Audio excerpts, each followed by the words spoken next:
Para o momento da ministração da palavra, e como última palavra do ano, eu tomei no meu coração o desejo de que as últimas ministrações do ano fossem ministrações que nos levassem até o ano de 2021 com o Espírito certo, da forma certa.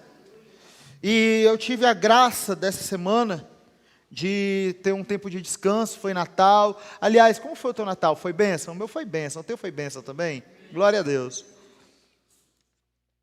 E eu tive um tempo de descanso, desci ali para casa de praia do meu sogro, da minha sogra, nós ficamos lá alguns dias. E foram dias onde eu pude meditar bastante, onde eu pude meditar na palavra, dias onde eu pude buscar do Senhor uma orientação para esse tempo que há de vir, porque eu acredito que a glória de Deus vai se manifestando de fé em fé. Cada passo de uma vez. Então, ainda que nós tenhamos tudo que nós precisamos saber hoje, mas o que nós sabemos hoje não é tudo que nós precisamos saber amanhã. Amanhã virá uma nova revelação do céu, que dará uma nova glória, que dará um novo caminho, uma nova etapa da caminhada, e nós vamos caminhar por ela. E eu fui confrontado nessa semana. O Senhor me dirigiu até o livro de Gálatas e começou a falar comigo no livro de Gálatas. E Gálatas é um livro muito especial para mim, porque eu gosto de ser confortado pelo livro de Gálatas. Mas o que aconteceu nesse final de ano foi diferente, eu fui confrontado pelo livro de Gálatas. E o Senhor me pediu para que eu trouxesse essa palavra. E eu quero deixar explícito aqui, que essa palavra, o objetivo dessa palavra, é tocar aqueles que talvez estejam vindo na casa a primeira vez. Quem sabe você está conhecendo o Evangelho hoje, querido. Ou você que está aqui na igreja, ou você que está nos assistindo, quem sabe é a primeira vez que você ouve falar de Jesus. Ou pessoas que talvez já sejam líderes, que talvez já tenham tempo de caminhada, pessoas que já sejam líderes da casa, líderes de célula, pessoas que têm ministérios e chamados especiais da parte de Deus. Eu acredito que essa palavra é uma palavra para todos nós, e eu peço para que vocês possam ofertar agora para o Senhor a sua atenção. Da mesma forma que você foi fiel no teu dízimo, na tua oferta, que você preste bastante atenção no que vai ser pregado essa noite. Porque eu creio que Deus está direcionando o nosso espírito para o ano de 2021. Amém? Feche seus olhos um momento, por favor. Vamos orar. Senhor, nós te entregamos essa palavra, nós te entregamos a nossa atenção como oferta de amor. E nós te pedimos, ó Deus, venha agir com o teu Espírito Santo no meio da tua igreja. Pai, em nome de Jesus, traga uma revelação do céu para todos nós. E que nós, Senhor, possamos, pelo poder do teu Espírito Santo, ir a um novo nível, ir a um novo lugar em ti. Pai, em nome de Jesus, muda, transforma as fortalezas espirituais que muitas vezes insistem em estar no nosso coração. Nos dá liberdade, liberalidade, Senhor, para que nós possamos, ó Deus, entrar nesse lugar em Ti, para que nós venhamos, ó Deus, caminhar desimpedidos, construindo o Teu reino nessa terra, conforme a Tua vontade, Pai. Em nome de Jesus. Amém. Glória a Deus. Queridos, o título da ministração de hoje é: a que evangelho pertencemos? A que evangelho pertencemos? Que evangelho você vive? Para talvez ficar mais fácil, abram as Bíblias de vocês lá em Gálatas, capítulo 1, versículos 6 a 8.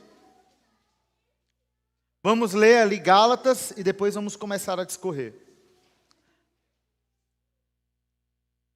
Gálatas, capítulo 1, versículo 6 a 8.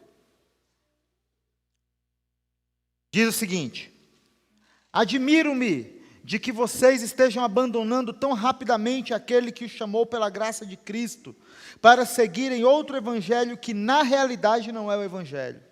O que ocorre é que algumas pessoas estão perturbando, querendo perverter o evangelho de Cristo. Mas ainda que nós, ou um anjo dos céus, pregue um evangelho diferente daquele que pregamos a vocês, que seja amaldiçoado. Agora, passa aí uma página ou duas da tua Bíblia, vai lá no capítulo 3, versículo 1 ao 5. Gálatas, capítulo 3, versículo 1 ao 5, diz o seguinte: ó Gálatas insensatos, quem os enfeitiçou? Não foi diante dos seus olhos que Jesus Cristo foi exposto como crucificado? Gostaria de saber apenas uma coisa: foi pela prática da lei que vocês receberam o Espírito Santo, ou pela fé naquilo que ouviram? Será que vocês são tão insensatos que, tendo começado pelo Espírito, querem agora se aperfeiçoar pelo esforço próprio? Será que foi inútil sofrerem tantas coisas? Se é que foi inútil, aquele que dá o seu Espírito e opera o milagre entre vocês, realiza essas coisas pela prática da lei ou pela fé com a qual vocês receberam a palavra? E Paulo termina perguntando. A verdade, queridos, é que em toda a história da igreja nós sempre tivemos uma alternância de dois momentos. Sempre foi muito bem definido. Uma hora a igreja era espiritual, outra hora a igreja parecia cair em uma crise de moralidade.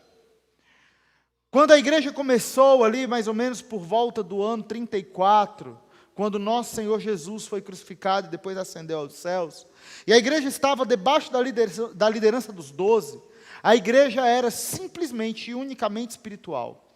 Aqueles homens que caminharam com Cristo, pelo testemunho de Cristo e pelo próprio aprendizado, por aprenderem a se comportar como o Senhor se comportava, pelo poder do discipulado, levaram a igreja a se tornar uma igreja espiritual na sua primeira geração. Mas aconteceu que mais ou menos ali por volta do ano 100, morreu o último dos apóstolos, João. E quando João morre, fica uma lacuna de liderança na igreja. E a igreja, que até então tinha caminhado pelo poder do Espírito, agora precisa começar a levantar líderes. É verdade, alguns líderes já existiam.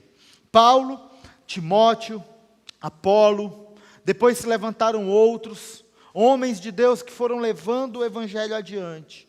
Mas conforme a igreja crescia e apareciam algumas demandas, a vontade que aqueles homens tinham de que a igreja permanecesse em ordem, fazia com que eles tomassem para si mais a construção administrativa da igreja, mais a construção moral da igreja, do que mesmo a construção espiritual. E aí nós vemos que de tempos em tempos o Espírito Santo vem vindo à igreja.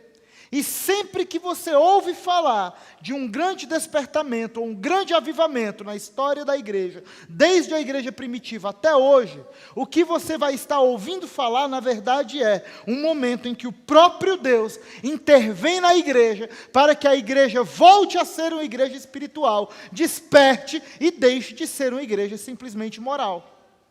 É verdade, queridos, a igreja moral tem os seus benefícios. Foram em períodos da igreja moral que nós escolhemos, por exemplo, a teologia, que nos é tão preciosa, aonde foram definidas doutrinas, a doutrina da divindade de Cristo, a doutrina do Espírito Santo, a doutrina da eclesiologia, a doutrina da salvação. Tudo isso foi definido no momento de igreja moral. Mas a verdade é que nós não vivemos de doutrina. A verdade é que ser evangélico, ser crente, ser cristão, deve ser muito mais do que um conjunto de leis e regras que nós obedecemos. Entenda uma coisa, querido, se eu e você vivemos simplesmente para obedecer regras, nós não precisaríamos de Cristo. Porque se o objetivo da nossa vida fosse obedecer regra, e eu não estou dizendo para ninguém aqui que você deve viver uma vida licenciosa, não estou dando salvo-conduto para você pecar. Mas o que eu estou dizendo para você é que se a tua vida, o objetivo da tua cristandade é só viver as regras do Evangelho, você está muito abaixo daquilo que Deus deseja para a tua vida. Amém, queridos? Vamos lá, vamos continuando. No livro de Gálatas, esse era justamente o ponto atacado por Paulo. Aqueles cristãos que começaram fervorosos, muito rapidamente haviam aprendido que seguir um conjunto de normas de condutas e regras religiosas os deixavam mais confiantes no mérito cristão que uma vida de fervor. Eu não quero com isso advogar em favor de um estilo de vida frio, regrático, mas sempre foi uma tentação piedosa para muitos cristãos sinceros se esconder debaixo de um manto de inatividade moral. Salomão já apontava para isso quando ele diz: até o insensato passará por sábio se ficar quieto, e se contiver a língua, parecerá que tem discernimento. E houve quem usasse as palavras de Jesus para justificar sua paralisia espiritual. para que não pareça aos outros que você está jejuando, disse Jesus, mas apenas ao seu Pai que te vê em secreto, e o seu Pai em secreto te recompensará. Queridos, acontece o seguinte, lembra dos fariseus?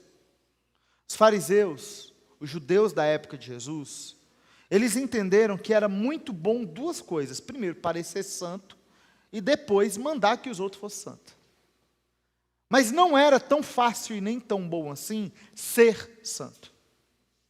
A igreja muitas vezes cai na armadilha de Satanás, que é, nós temos a aparência de santo, nós pregamos santidade, mas nós não vivemos santidade. Entenda uma coisa, querido, quando eu falo igreja moral, eu não estou pregando contra a moralidade. O que eu estou dizendo para você é que a moralidade é negativa. E a santidade deve ser positiva. Para você parecer santo, você não precisa de muita coisa.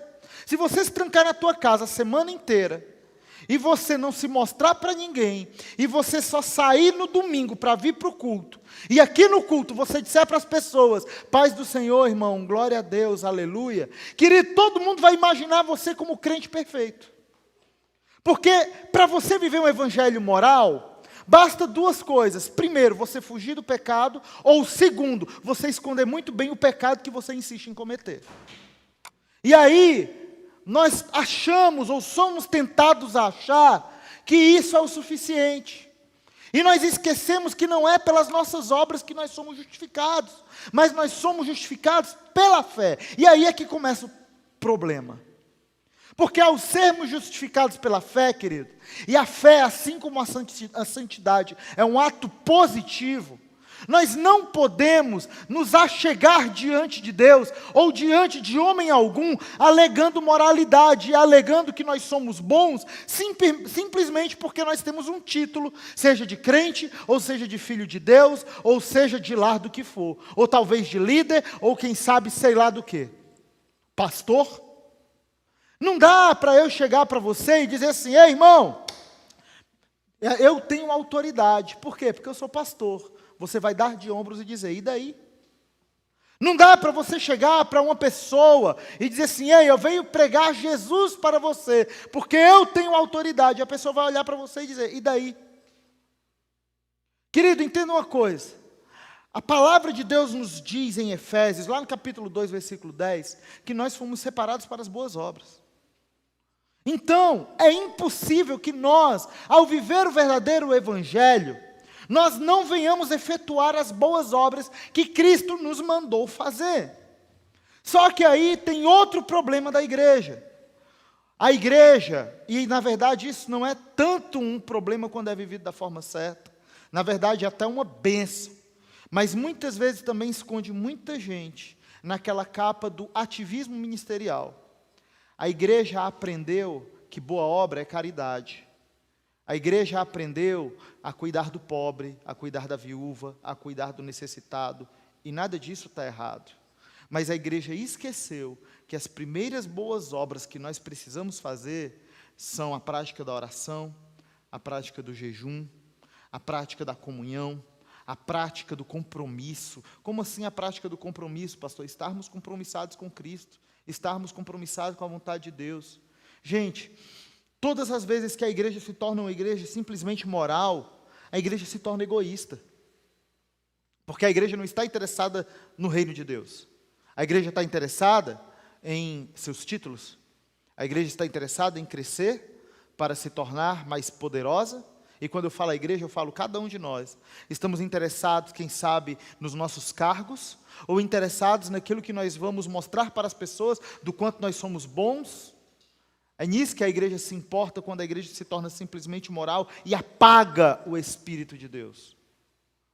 É esse o problema que nós vemos muitas vezes na igreja, quando a igreja não quer pregar a palavra. Ou quando a igreja quer pregar a palavra, mas quer pregar a palavra na figura do pastor. A igreja ama que o pastor vai evangelizar. A igreja ama ver foto do pastor no Facebook entregando marmita.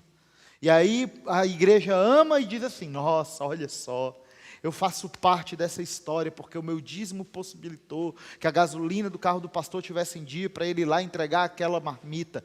É verdade. mas não é suficiente.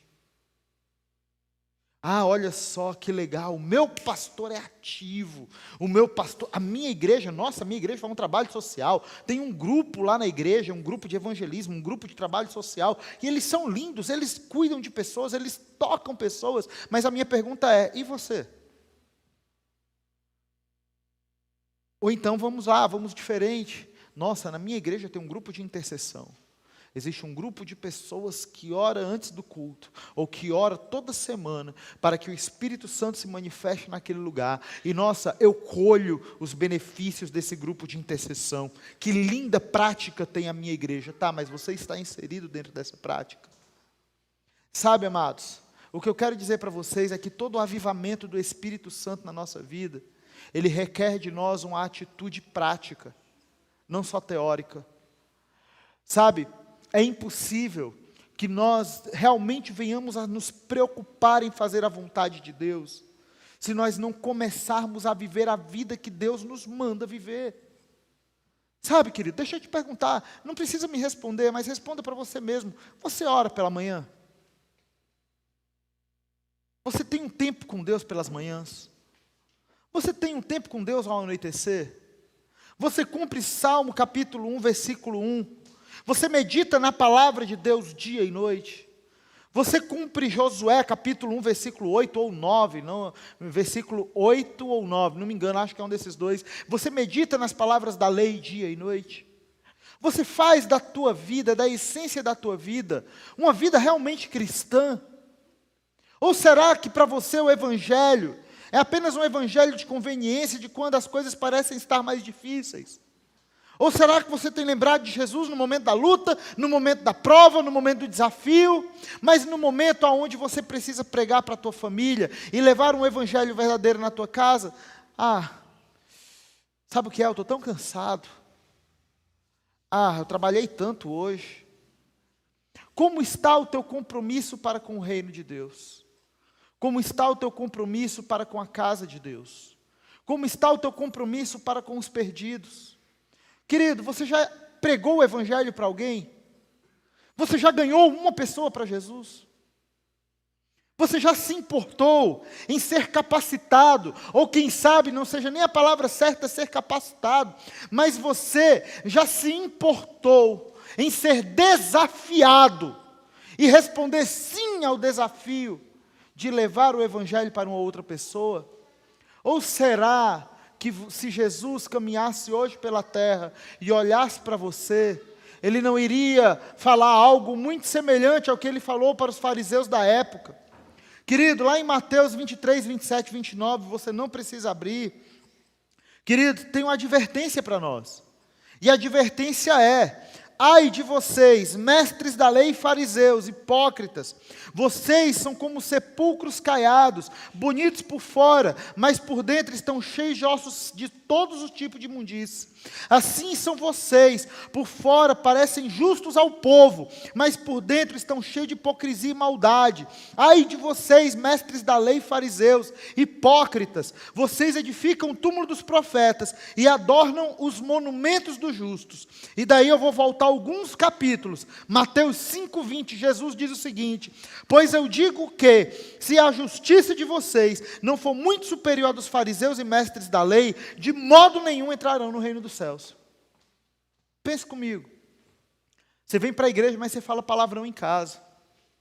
Irmão, você realmente está interessado que o Espírito Santo habite dentro de você? Você vem para a igreja, mas você fica ouvindo um monte de música. Gente, essa semana eu tive a prova de que eu não consigo estar no mundo. Eu não consigo. Gente, eu tava lá na praia, de repente começou uma música lá no vizinho. Gente, a letra da música me dava uma agonia por dentro. A letra da música era tão baixa, mas tão baixa, era tanta pornografia envolvida naquele negócio, que eu dizia: Deus, eu não aguento. Eu saí, eu fui ler, sabe quando você abstrai, parece que você foge do mundo. Eu fui ler a Bíblia, fui fazer alguma coisa para tentar tirar aquela música dentro da minha cabeça. Mas tem gente que não, tem gente que diz que não tem nada a ver. E daí fica na igreja e adora o Senhor com louvores e adoração, e a gente está aqui, a gente está tocando de todo o nosso coração, e a gente está adorando de todo o nosso coração, mas a gente chega lá fora e vai cantar um monte de porcaria, e esquece que a palavra de Deus fala que da mesma boca que sai água limpa, não deve sair água imunda. Sabe? E depois fica se perguntando por que que Deus não vem com poder sobre a nossa vida. Compreende? Queridos, entenda. Você pode até não falar palavrão na frente do pastor. Mas se você fala palavrão sozinho no teu quarto, você está falando na frente de Jesus. Você pode até não ver pornografia na frente do irmão. Mas se você lá no teu celular, sozinho, dentro do teu quarto, vê pornografia, você está vendo pornografia na frente de Jesus.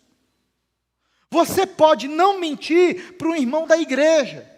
Mas se você mente para o irmão lá fora, lembre-se, você está envergonhando o nome do Senhor que você diz servir. Então, queridos, nós precisamos aprender a levar a sério o evangelho que nós professamos. Nós precisamos aprender a nos comportar de modo digno à salvação que nós recebemos. Sabe por quê, amados? Porque hoje em dia, nós estamos numa situação onde se eu chegar para você aqui, e eu disser, querido, nós vamos evangelizar essa semana, amém? Todo mundo diz amém, e daí na sequência eu pergunto, quantos vão? Alguns vão levantar as mãos, mas o problema, querido, é que nós chegamos em um momento aonde aqueles que desevangelizam são muito maiores do que aqueles que evangelizam. Eu já vi de muitas pessoas lá fora a seguinte frase: para que eu vou para a igreja? Para ser igual fulano? Para que eu vou para a igreja? Para fazer que nem cicrano? Ah, o fulano vai para a igreja daquele jeito, eu não quero ir para a igreja. A palavra de Deus fala, é por causa de pessoas assim que o nome do Senhor é blasfemado no meio dos gentios. Queridos, não vamos permitir que o nome do nosso Senhor seja blasfemado por nossa causa. Eu quero dizer para você, querido, que ai daquele por quem vem o escândalo. Eu quero dizer para você, querido, que o Espírito de Deus está aqui. E Ele está aqui para abençoar a tua vida. Ele está aqui para te encher de poder. Mas como é que nós vamos ter poder se nós não nos arrependemos dos nossos pecados? Como é que nós vamos ter poder? Como é que nós vamos conhecer ao Senhor face a face? Como é que nós vamos nos sentir do Senhor de verdade? Se nós não decidimos abrir mão das nossas amizades, se nós não decidimos abrir mão do nosso querer, se nós não decidimos abrir mão da nossa vontade, se nós não abrimos mão do nosso danado, irmão.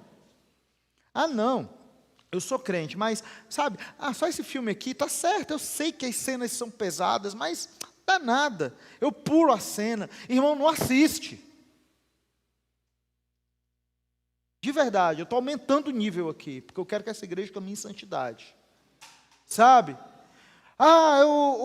O fulano ali, a gente fez um negócio, o fulano me enganou e eu estou com raiva dele, e a gente está com uma rixa, está com uma treta. Irmão, deixa eu dizer uma coisa para você. Uma das palavras da minha Bíblia que mudou a minha vida foi a seguinte: sofra o dano. A Daiane sabe, eu vivo pregando isso. Tem muitos que caminham mais próximos aqui de mim que já me viram passar por situações como essa. Fulano me deu um calote. Irmão, não é calote, é semeadura. Fulano me enganou. Cara, não é engano, eu semeei na vida do cara. Fulano mentiu para mim. Cara, mentiu, me trouxe prejuízo. Que Deus abençoe. Outro dia eu estava numa situação meio complicada aqui na igreja. Eu estava pedindo uns livros. Daí teve um irmão que estava com um livro meu. E eu disse para ele: filho, entenda uma coisa. Quando eu lhe emprestei, no meu coração, eu já tinha o sentimento de que era seu. Eu não estava esperando ter de volta. Então, se eu tive de volta, foi uma bênção. Porque a palavra de Deus fala que quando a gente empresta algo para o irmão, se o irmão não devolver, que a gente entregue, né? Que a gente não retenha. Que aquele que empresta não requeira de volta. O irmão teve a coragem de dizer para mim: pois então, beleza, pastor, então nem vou te devolver, porque já que você me semeou, eu falei: ei, peraí, não falei isso. Sabe, irmão, mas esse é o espírito que a gente tem que ter. Sabe, a gente não pode ficar fazendo picuinha por tudo. A gente não pode ficar entrando em contradição e brigando por tudo. A gente não pode ficar querendo prevalecer com a nossa justiça própria e com a nossa razão própria diante de um mundo onde o nosso Senhor Jesus nos diz que nesse mundo, lá fora, jaz o maligno. As pessoas lá são más mesmo. As pessoas lá querem tomar vantagem mesmo. E nós não podemos nos igualar a elas. Só que tudo isso, querido, aí eu vou falar da forma certa aquilo que o nosso Senhor Jesus falou. Tem que ser feito no secreto. Porque quando é feito no secreto, não é falsa moralidade, é espiritualidade. Sabe, tem um negócio comigo. Você quer saber quando você está indo para o caminho certo? Eu sei quando eu estou no caminho certo. É quando eu estou prestes a pecar e parece que o meu coração faz assim, ó. Sabe, daquela torcida assim, o Espírito Santo me constrange e diz: filho, você vai mesmo abrir mão do caminho que você está por causa disso? Filho, você vai mesmo abrir mão da comunhão que você tem comigo por causa dessa mentira? Filho, você vai abrir mão da comunhão que você tem comigo por causa desse engano? Por causa dessa ira? Por causa desse dinheiro? Sabe? Porque, querido, o Espírito Santo nos constrange quando nós estamos em Cristo. O Espírito Santo constrange o nosso coração quando nós aprendemos a viver em santidade. E é claro, queridos, eu estou dizendo para você isso, mas eu não quero que você abra mão do seu poder de escolha. Você sempre vai poder escolher, apesar do Espírito Santo te constranger. O que eu quero é que você junte a sua decisão e o seu poder de escolha à vontade de Cristo. E mais uma vez, não apague o Espírito de Deus. 2021, queridos, vai ser o ano da gratidão, amém? Eu creio que Deus vai nos abençoar poderosamente. Eu creio que essa igreja vai crescer, irmãos, transbordar de pessoas, homens e mulheres de Deus que estarão aqui, que crescerão, que aprenderão da palavra, que serão enviados. Gente, eu oro, eu sonho por enviar homens de Deus para pregar o evangelho em outros lugares. Sabe, eu quero isso. Só que isso primeiro tem que nascer dentro de nós. Irmão, fala a verdade. Quem aqui, se eu dissesse, cara, nós vamos abrir uma igreja e eu quero preparar um pastor, e essa igreja vai ser lá em outra cidade, quem aqui se disporia aí? Sabe, irmão, se você não está disposto a abrir mão de tudo que você tem, de tudo que você é, querido, reveja o seu evangelho, reveja o seu cristianismo, porque o evangelho primeiro nos toma tudo, para depois nos entregar tudo. Primeiro ele tira tudo de você, para depois ele dar tudo para você. Inclusive eu falava isso hoje à tarde com o Celso, eu tive um sonho, né? E ele de mentira apareceu no sonho. Mas foi muito legal, porque eu estava sem carro.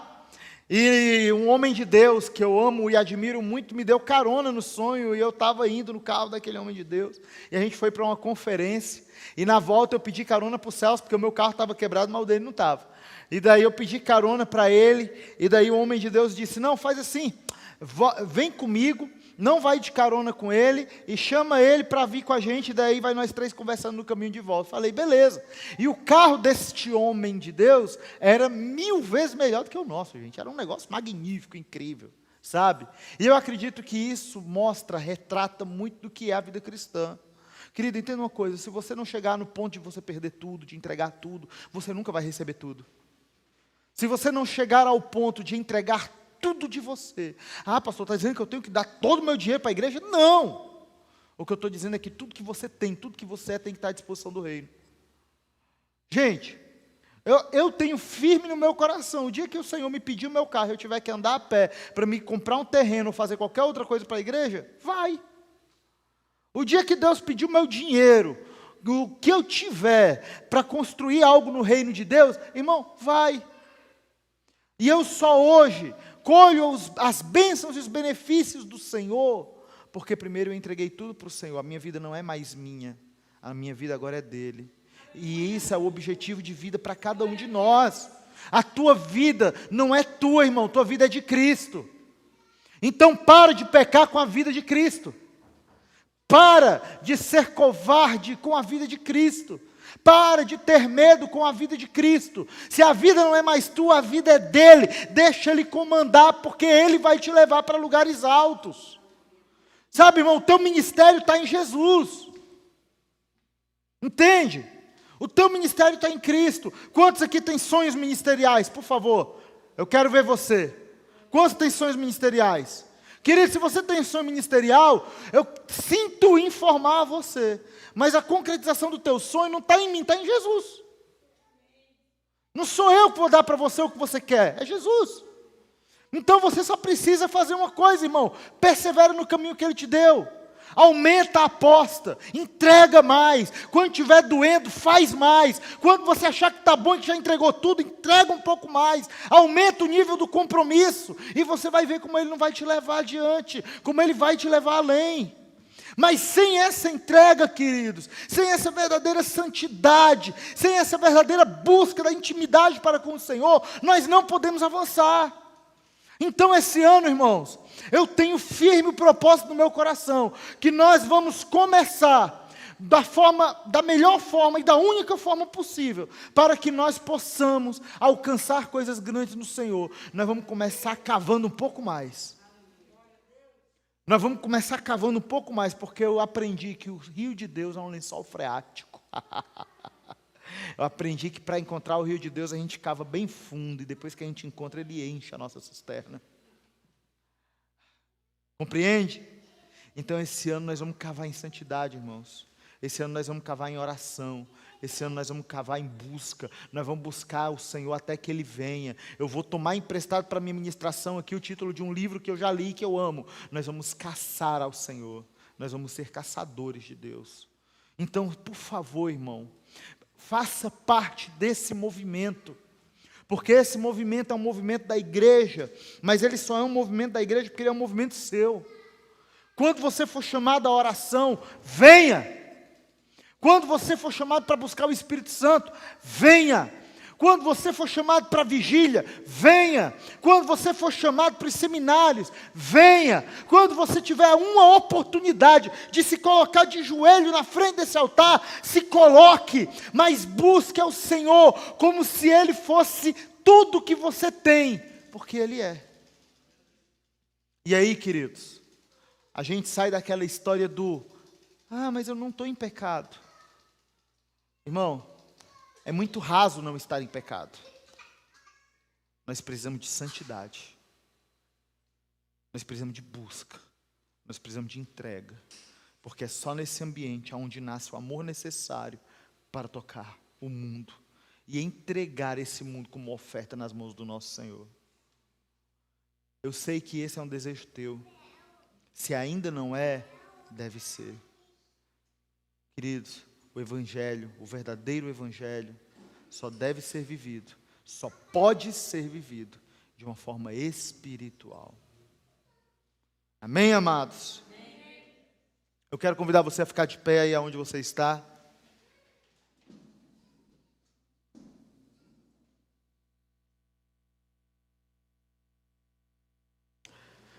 Esse é o último domingo de 2020 e você tem a última oportunidade de estar em um ambiente de culto, no momento de ministração, entregando a sua vida, o seu coração e quem você é, entregando aquilo que você ainda não entregou ao Senhor. Quem sabe você tem áreas de fortaleza, áreas de dificuldade, áreas de medo.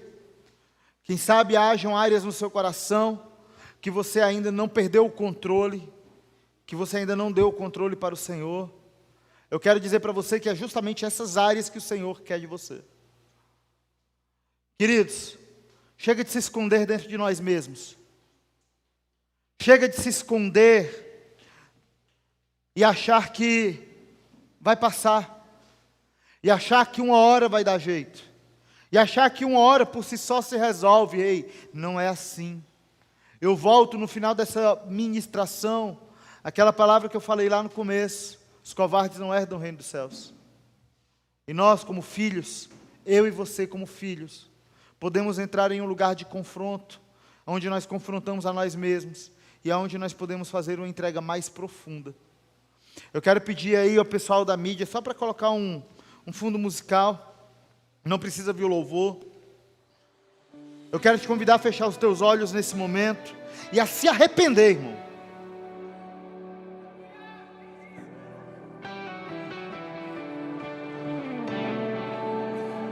Você pode se arrepender aí aonde você está?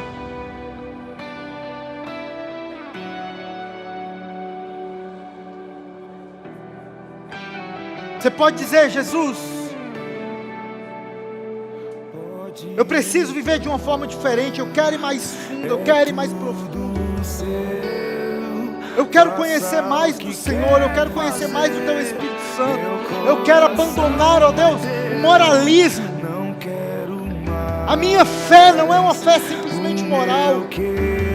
Senhor, eu sei que eu tenho que obedecer os mandamentos, e eu vou obedecer cada um deles, ó Pai. Mas eu não quero parar na obediência. Eu quero ir além da obediência. Eu quero ir para o ambiente do desejo, o ambiente da intimidade, o ambiente da entrega, Pai. O ambiente, Jesus, aonde eu enxergo no Senhor, e eu enxergo o Senhor. O ambiente onde os meus olhos são abertos. O ambiente, Pai, aonde eu posso enxergar a Tua vontade e fazer a Tua vontade. Aonde nada do que eu tenho e nada do que eu sou é mais valioso do que o Senhor que me ganhou, do que o Senhor que me conquistou, do que o Senhor que se entregou por mim e que me deu vida. Pai, em nome de Jesus, que venha o Teu Espírito Santo, ó Deus, sobre a Tua igreja, e que a Tua igreja, Senhor, em nome de Jesus, possa caminhar na força e na ousadia do Teu Espírito. Senhor, que nós venhamos ser da mesma substância que o Senhor Jesus é, que o mesmo Espírito que habitou no Senhor Jesus e em toda a igreja possa habitar em nós, e nós possamos avançar com ousadia e com fé. Que cada atitude nossa venha revelar a Tua presença, e que nós, ó Deus, venhamos abandonar o desânimo, que nós venhamos abandonar a falta de compromisso, que nós venhamos abandonar, ó Deus, tudo que nos afasta da Tua presença, e possamos, ó Deus, ser o que a Tua palavra diz que nós devemos ser: o Teu corpo, a Tua igreja, os Teus filhos nessa terra, Pai. Em nome do Senhor Jesus, em nome do Senhor Jesus, essa é a nossa oração. Me arrepiar, não quero só me emocionar, não quero só experimentar, quero mergulhar, não quero só me arrepiar, não quero só me emocionar, não quero só experimentar, quero mergulhar. Furioso oceano, vem fluir dentro de mim. Estou me afogando em Ti. Furioso oceano, vem fluir dentro de mim. Estou me afogando em Ti. Estou me afogando em Ti. Furioso oceano, vem. Estou me afogando em Ti. Furioso oceano, vem fluir dentro de mim. Estou me afogando em Ti. Estou me afogando em Ti. Espírito Santo, Pai, que o Senhor confirme com o poder do Teu Espírito, ó Pai, tudo que foi falado nessa noite, e que a partir de hoje, ó Deus, a nossa vida não seja igual. Senhor, que haja compromisso, uma dose extra de compromisso, nível além de compromisso ao qual nós estamos, independente de onde nós estamos, ó Pai, e que em nome de Jesus, essa igreja cresça na força do Teu Espírito Santo, para a Tua honra e glória, em nome de Jesus. Aquele que crê diz amém. Dê uma salva de palmas para Jesus.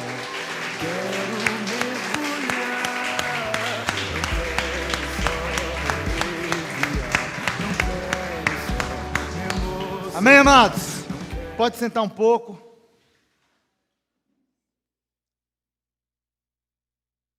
Glória a Deus. Gente.